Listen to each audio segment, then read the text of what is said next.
من الشيطان الرجيم بسم الله الرحمن الرحيم ولا تأكلوا أموالكم بينكم بالباطل وتدلوا بها إلى الحكام لتأكلوا فريقا من أموال الناس بالإثم وأنتم تعلمون۔ سبحان اللہ۔ پچھلی آیات مبارکہ میں اللہ تبارک و تعالی نے روزے کے متعلق اور دعا کے متعلق بیان فرمایا۔ آیت نمبر 186 میں دعا کے متعلق، دعا کی اجابت کے متعلق بیان فرمایا، اور آیت نمبر 185، 184 اور آیت نمبر 187 میں روزے کے متعلق بیان فرمایا۔ ان دونوں چیزوں کے ذکر کرنے کے بعد رب تبارک و تعالی نے حلال مال کھانے کا حکم دیا، تو یہ بیان فرما دیا رب تبارک و تعالی نے تمہارا روزہ اور تمہاری دعا تبھی قبول ہوگی جب تم حلال کھاؤ گے، حلال کھاؤ گے۔ تو پچھلی آیات مبارکہ میں اللہ تبارک و تعالی نے روزے کا حکم دیا۔ جو روزہ صرف صبح سے لے کر طلوع فجر سے لے کر غروب شمس تک ہوتا ہے، یہ روزہ صرف پورے سال میں صرف ایک مہینے کے لیے ہوتا ہے جی۔ اور ولا تاکلوا اموالکم بینکم بالباطل، اس جو روزے کا حکم دیا رب تبارک و تعالی نے کہ حرام سے رکنے کا جو حکم ہے یہ زندگی بھر کے لیے ہے، یعنی وہ جو پیچھے روزے کا بیان ہوا ہے وہ روزہ ظاہری ہے، ظاہری طور پہ کھانے سے رکا ہوا بندہ، یہ روزہ معنوی ہے جی، معنن رکنا ہے حرام کھانے سے۔ تو رب تبارک و تعالی نے ان دونوں کو اکٹھے ذکر اس لیے بھی فرمایا ہے میں کہ جب تم میرے کہنے پر حلال سے رک جاتے ہو، مباح چیزوں سے رک جاتے ہو، تو میں ہی تمہیں کہہ رہا ہوں کہ حرام سے بھی رکو، حلال سے رک جاتے ہو، حرام سے نہیں رکتے ہو، کہ نہیں سمجھ آیا مسئلہ؟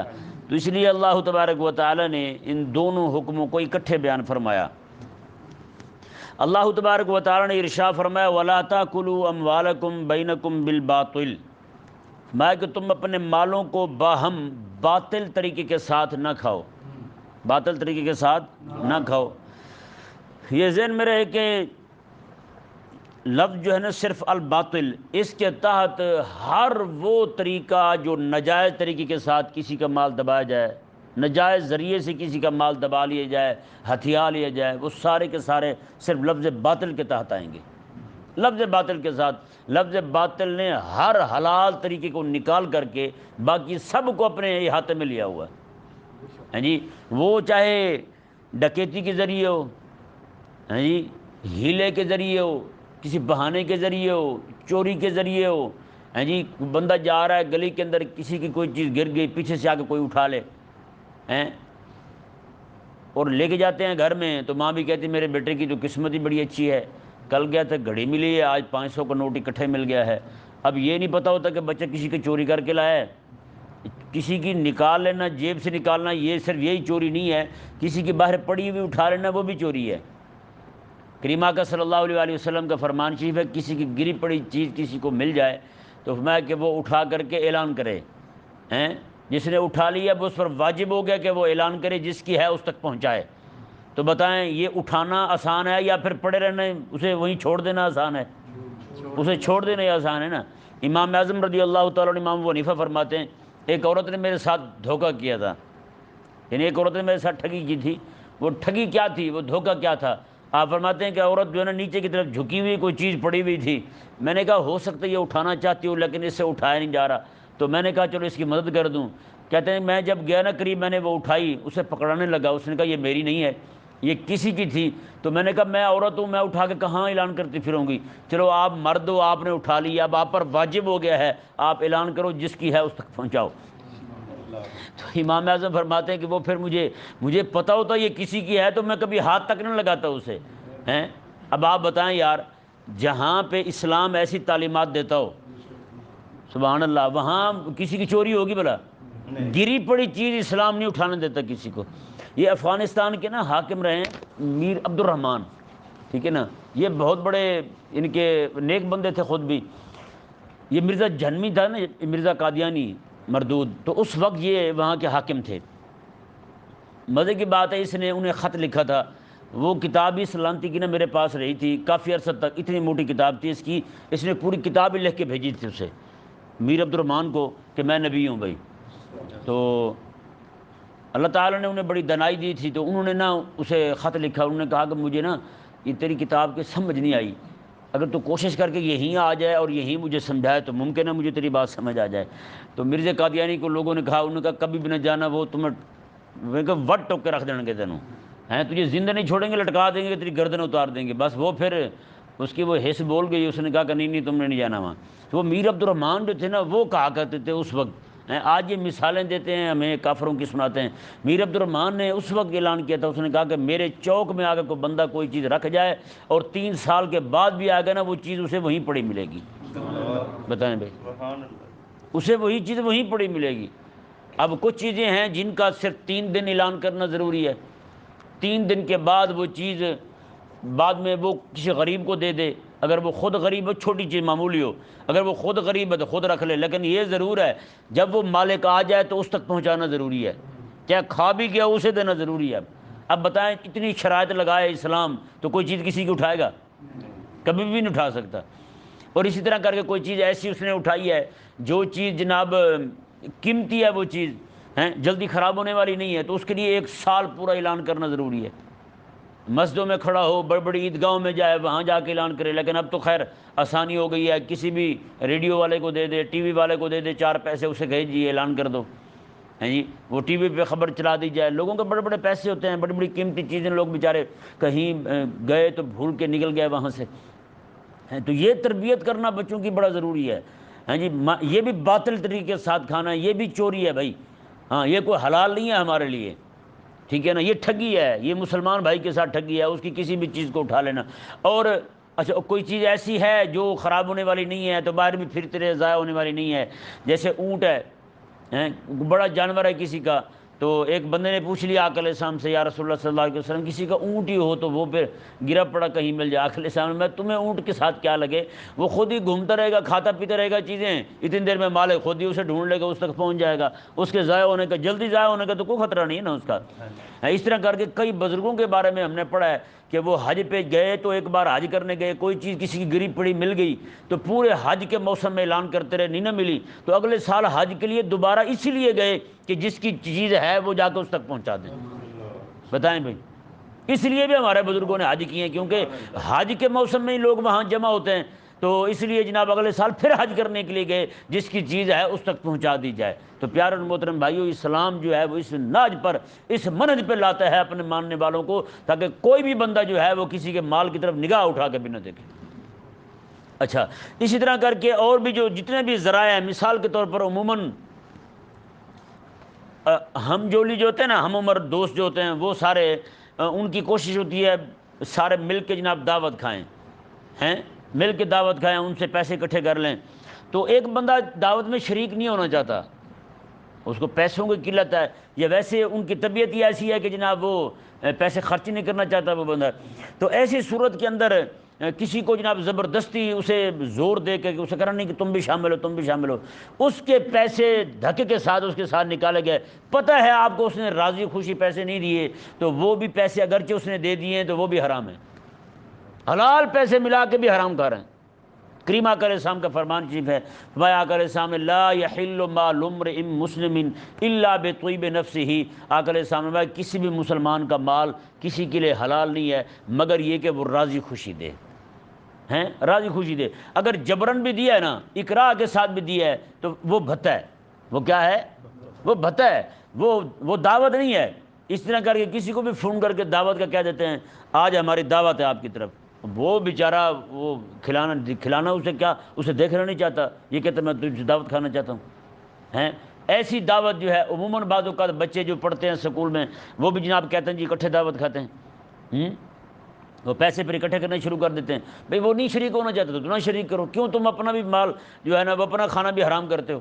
اچھا ایک طریقہ یہ ہو گیا، اور ایک طریقہ یہ ہوتا ہے بعض اوقات کو بندہ زیادہ کھاتا ہے، اس کا اس کی نیت کیا ہوتی ہے؟ کسی کے ساتھ شریک ہونے کی، کہ اسے بھی ساتھ ملاؤں، تاکہ یہ بندہ ذرا سست ہے تو میں اس کے ساتھ بیٹھوں گا تو کھانا زیادہ کھا جاؤں گا، ہیں، یہ اچھے والا مال میں کھا جاؤں گا، آلو اس کی قسمت میں اور مرغی کی ٹانگیں میری قسمت میں، ہیں، اچھی چیز میں خود کھا جاؤں گا۔ عموماً کئی سارے لوگ یہ نیت کرتے ہیں، اچھا وہ نیت کر بھی لیں، بعد میں نہ بھی کھائیں تو بھی کھانا حرام ہے ان کے لیے۔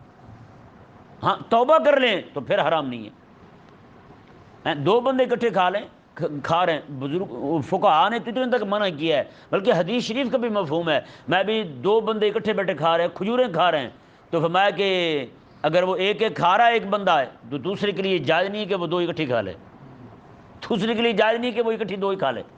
بتائیں، جہاں یار اتنے احکامات ہوں تو وہاں کیسے جائز ہو سکتا ہے، کسی کے لیے حلال ہو سکتا ہے کہ وہ جناب کسی کے پورا حق ہی دبا جائے؟ تو یہ ہر حال میں خیال کرنا ہے ہم نے کہ مسلمان بھائی جو، اچھا دو بندے کھا رہے ہیں نا، دونوں میں جذبہ ایثار ہونا چاہیے۔ جذبہ ایثار یہ ہے کہ مثال کے طور پر کھانے میں بوٹی رکھی ہوئی ہے تو یہ کہے کہ یہ کھا لے، وہ کہے کہ یہ کھا لے، ہیں، یہ والی نیت ہو تو دونوں ثواب پائیں گے، ہیں، لیکن اگر دونوں میں سے ایک کی بھی نیت خراب ہو تو پھر ظاہری بات ہے وہ تو حلال کھاتے ہوئے بھی ناجائز ہی کھا رہا ہے وہ، اور کیا کہیں گے اسے۔ رب تبارک و تعالیٰ نے ارشاد فرمایا وَلَا تَأْكُلُوا أَمْوَالَكُمْ بَيْنَكُمْ بِالْبَاطِلِ، میں کہ تم باطل طریقے کے ساتھ مال نہ کھاؤ۔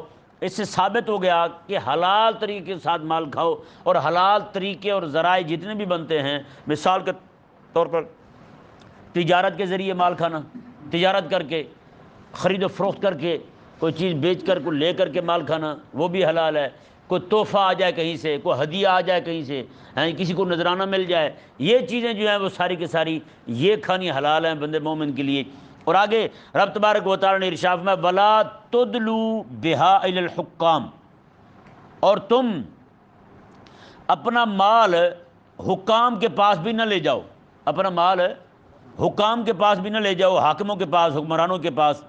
لِتَأْكُلُوا فَرِيقًا مِّنْ أَمْوَالِ النَّاسِ بِالْإِثْمِ، کہ تم ایک گروہ کا مال کھا جاؤ، کہ ایک گروہ جو ہے وہ لوگوں کا مال کھا جائے، بالاسم، گناہ کے ذریعے۔ کس کے ذریعے؟ گناہ کے ذریعے۔ وَأَنْتُمْ تَعْلَمُونَ، حالانکہ تم جانتے ہو۔ یہ ذہن میں رہے، یہ تدلو جو ہے نا یہ ادلاء سے بنا ہے، ادلاءن، یہ عربی زبان کا لفظ ہے ادلاءن۔ اس کا معنی ویسے ہوتا ہے ڈول لٹکانا، کنویں کے اندر ڈول، دلون، یہ دلون سے ماخوذ ہے، اصل اس کا معنی لفظ جو ہے نا وہ دلون ہے، دلون سے ادلاءن بنا ہے۔ تو وہ ادلاء کا معنی جو ہے نا وہ ہے کنویں میں ڈول لٹکا کے اس سے پانی کھینچنا، کنویں میں ڈول لٹکا کے اس سے پانی کھینچنا، اسے کہتے ہیں ادلاء۔ کیا کہتے ہیں؟ ادلاء۔ اور ڈول کو کہتے ہیں دلون، ٹھیک ہے جی۔ تو رب تبارک و تعالیٰ نے اب یہاں پہ کیا معنی مراد ہے؟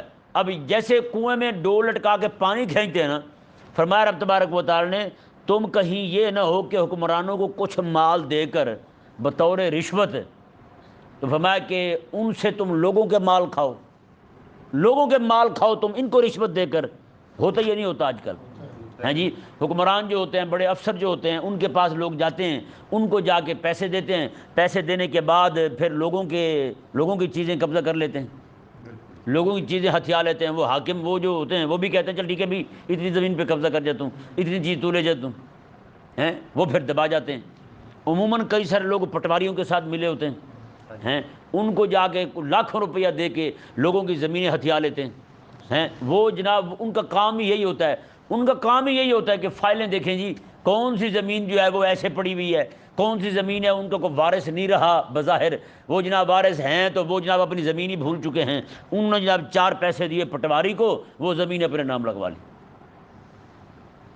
وہ جو پٹواری کو پیسے دیے جا رہے ہیں وہ بھی رشوت ہے، وہ کیا ہے؟ رشوت ہے۔ یہاں تک فرمایا گیا ہماری شرع مبارکہ کے اندر کہ کوئی بھی بندہ جو حاکم ہے نا، حاکم بننے کے بعد، اس سے پہلے وہ الگ بات ہے، حاکم بننے سے پہلے، افسر بننے سے پہلے، سرکاری نوکری آنے سے پہلے، وہ اس کے جو رشتہ دار تھے، اس کے جو دوست تھے، ان کے ہاں اس کے لیے دعوت کھانا جائز ہے۔ سرکاری عہدہ آنے کے بعد اس کے لیے کسی اور کے گھر میں دعوت کھانا اور اس سے تحفہ قبول کرنا بھی جائز نہیں ہے۔ یہ بھی رشوت ہے، یہ بھی رشوت ہے۔ کہ نہیں سمجھ آیا مسئلہ؟ ایک قاضی تھے بہت بڑے، ان کا طریقہ یہ تھا کہ وہ کسی سے کچھ بھی نہیں لیتے تھے، کوئی تحفہ نہیں لیتے تھے۔ وہ کہتے تھے کہ آج میں کسی سے تحفہ لے لوں گا تو کل کو لوگ مجھے کہیں گے جی ہمارا فیصلہ کرو ہمارے حق میں ہیں۔ تو ظاہری بات ہے کہ الاحسان یقطع اللسان، احسان جو ہے وہ تو بندے کی زبان کاٹ دیتا ہے، وہ تو پھر اس اپنے خلاف فیصلہ نہیں نہ ہونے دیتا۔ تو اس نے قاضی صاحب جو تھے وہ بڑے سخت تھے اس معاملے میں، لوگ بڑے آتے تھے ان کے پاس تحفہ دینے کے لیے، نذرانے دینے کے لیے، وہ نہ کر دیتے تھے۔ ان کی گھر والی جو ہے انہیں پتہ چلتا تھا، وہ کڑتی رہتی، وہ کہتی ہیں وہ ہر بندہ آپ سے فیصلے تھوڑی کروانے آتا ہے، جو جن کو معاملہ ہوا ہوتا ہے وہی آتے ہیں آپ کے پاس فیصلہ کروانے، تو آپ ہر ایک کا تحفہ رد کر دیتے ہیں، یہ کیا طریقہ ہوا؟ لیکن وہ بڑے مضبوط تھے اس معاملے میں۔ ایک دن ہوا یہ کہ صبح صبح اٹھے، لوٹا اٹھا کے پانی بھرنے کے لیے دیکھا تو لوٹا بھاری ہے، انہوں نے دیکھا لوٹے میں پانی بھی نہیں ہے، دیکھا تو اس کی تہہ میں سونے کے سکے پڑے ہیں، سونے کے سکے پڑے ہیں۔ انہوں نے جا کے یہ ماجرا اپنی گھر والی کو بیان کیا، کہا کہ یہ معاملہ ہوا ہے، یہ معاملہ ہوا ہے۔ تو وہ مائی صاحبہ جو ہیں وہ فرمانے لگی، انہوں نے کہا دیکھو بات سنو، انہوں نے کہا کہ مجھے لگتا ہے کہ کوئی بندہ آ کے پیسے رکھ گیا ہے۔ اس نے کہا نہیں ایسا نہیں ہو سکتا، یہ رب تعالیٰ کی طرف سے آیا ہے، یہ مالک کا فضل ہے، تو آپ ایسے نہ کریں، مہربانی کریں، ہر چیز کو آپ ایک ہی نظر سے نہ دیکھا کریں، مہربانی کریں لے آئیں اسے۔ چلیں جی وہ لے آئے، گھر میں رکھ لیے۔ صبح صبح جب وہ عدالت میں جا کے بیٹھے اپنی مسند پر قاضی صاحب، تو کچھ لوگ آئے اپنا فیصلہ لے کے، تو وہ ایک بندہ ان میں کہنے لگا جی ہم لوٹے والے ہیں۔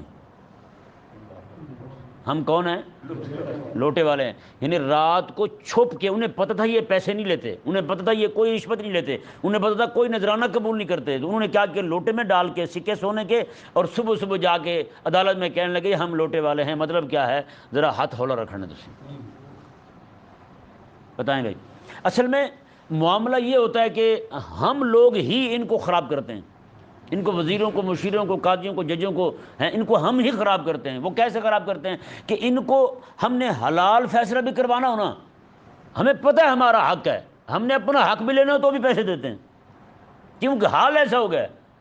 اب جس بندے کے منہ کو لگ جائے ہیں وہ حلال پہ ہی، حلال کا فیصلہ کرنے لگے بھی پیسے لے، تو بتائیں وہ حرام کے فیصلے کیوں نہیں لے گا؟ وہ تو ناجائز فیصلہ کرے گا تو بھی جناب وہ پیسے لے گا۔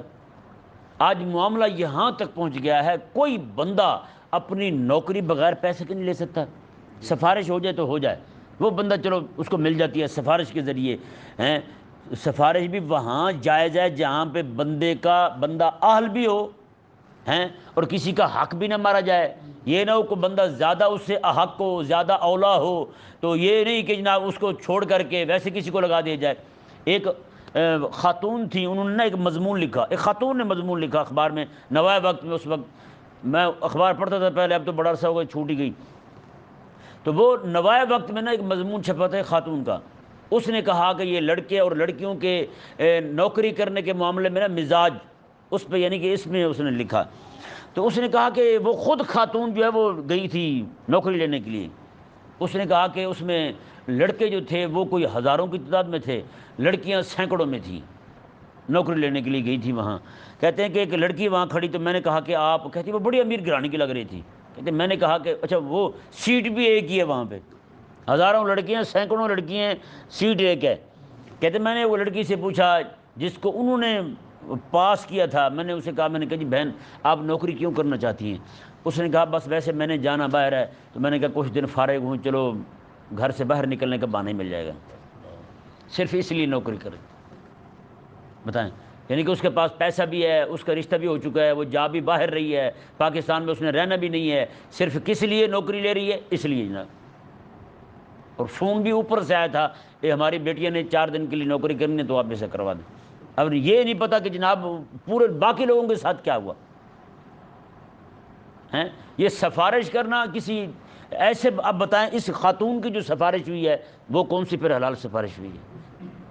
کوئی مستحق بندہ ہو اس کے لیے کوئی ایسا کر دیجیے، کیونکہ آج کل حالات ایسے ہیں۔ اچھا پھر یہ معاملہ کہ جناب رشوت دے کر نوکری لینا، یہاں نوکری ملتی اسی کو ہے، سفارش چل گئی نہیں تو پھر پیسے دے کے نوکری لینے والی بات ہے، یعنی اپنا حق بھی آپ لے رہے ہیں تو بھی پیسے دے کر، کوئی بھی کام ہے بغیر پیسے کے نہیں چل رہا، آپ کا حق سچ کا فیصلہ ہے وہ بھی آپ کے حق میں بغیر پیسے کے نہیں ہو رہا۔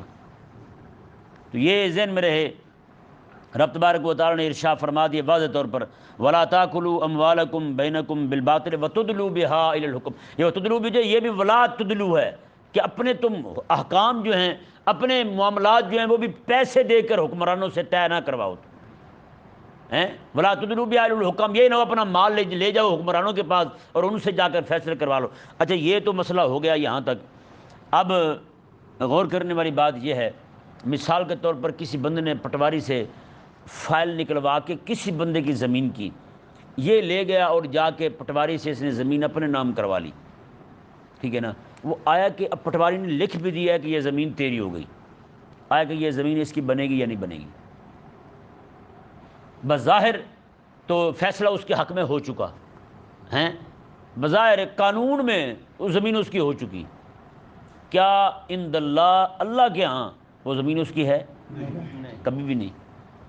کریم آقا صلی اللہ علیہ وآلہ وسلم نے ارشاد فرمایا، اب دیکھیں لوگ سمجھتے دیکھیں جی قاضی نے فیصلہ دے دیا، جج نے فیصلہ دیا، پٹواری نے لکھ کر دے دیا ہے، اب تو حلال ہو گئی ہمارے لیے۔ نہ بھائی نہ، ایک چیز ہے ظاہری طور پر قانون آپ کو کہہ دے یہ آپ کی ہو گئی ہے، یہ ایک الگ بات ہے، لیکن حقیقت کے اندر وہ آپ کی نہیں ہے۔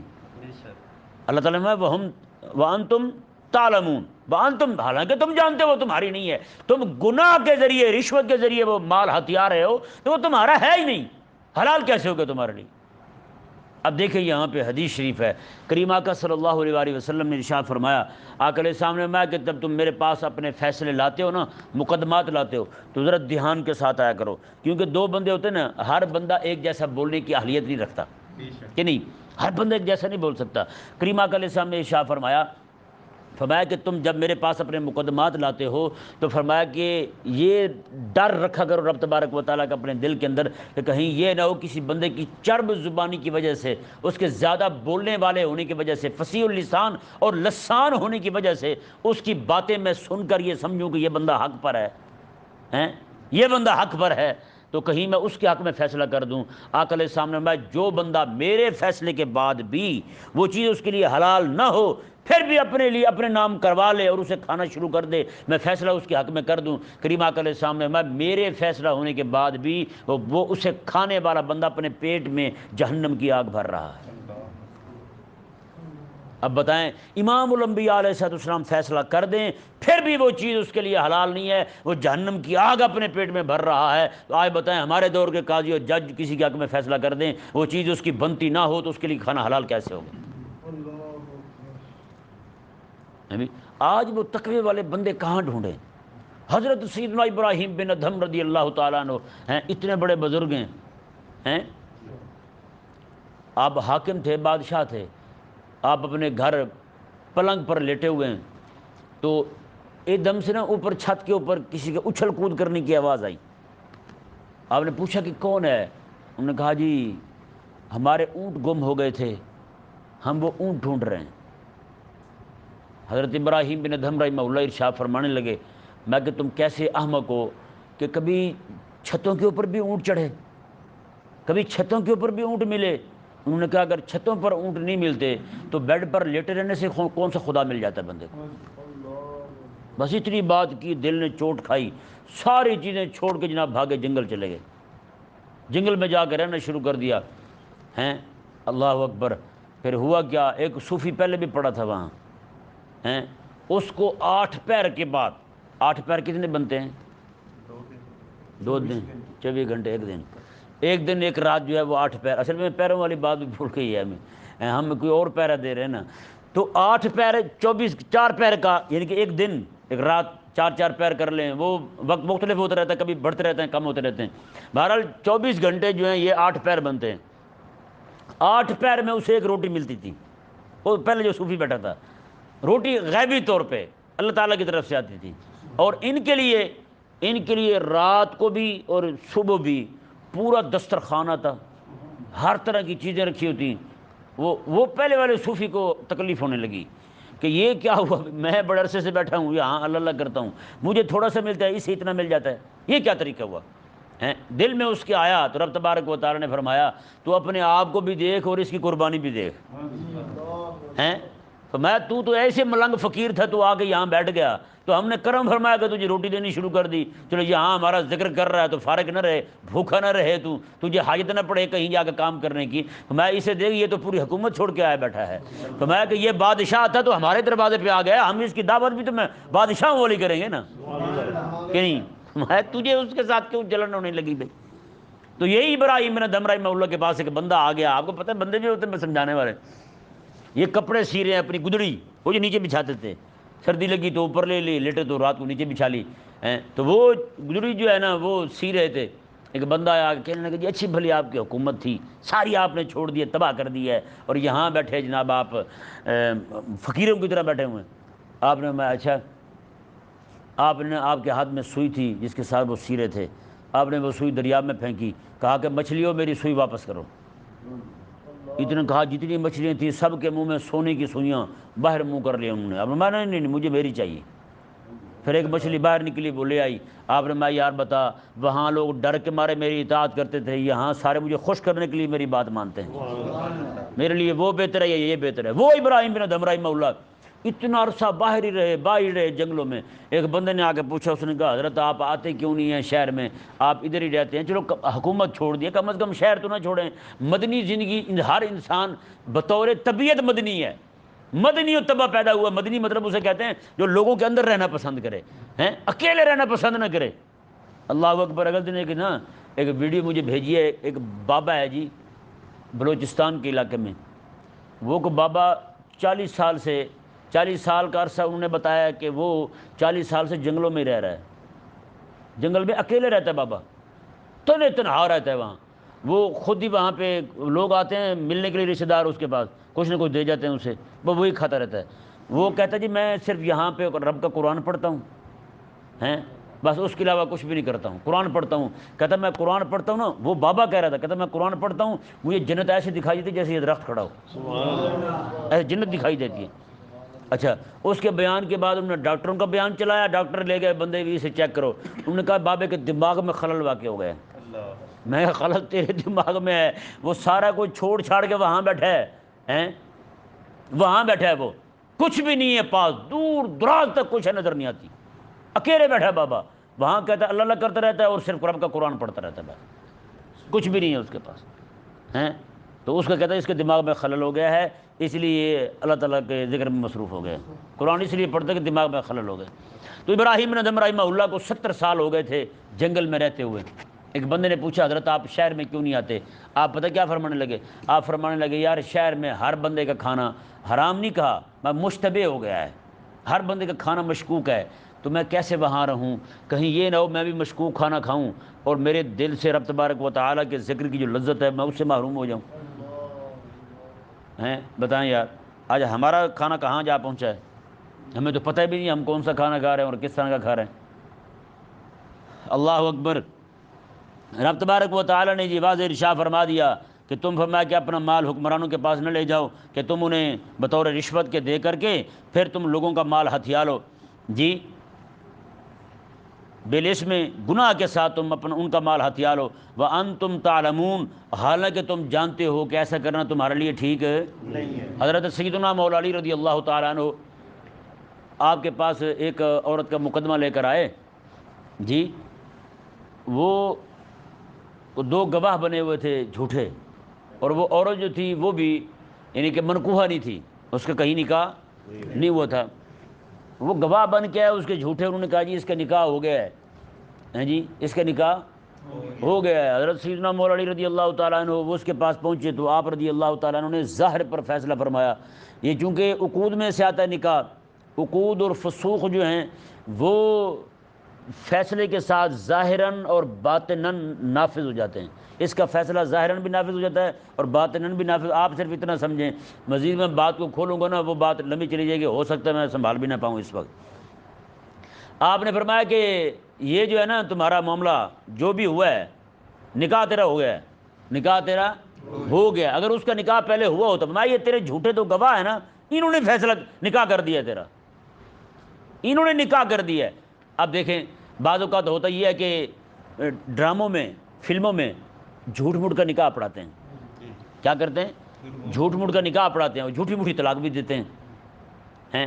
اور ایک بڑے عرصہ پہلے ایک معاملہ بنا تھا، وہ میاں بیوی تھے، انہوں نے فلم کے اندر طلاق دے دی، ڈرامہ تھا یہ، شاید فلم تھی، اللہ عالم کیا تھا، انہوں نے طلاق دے دی۔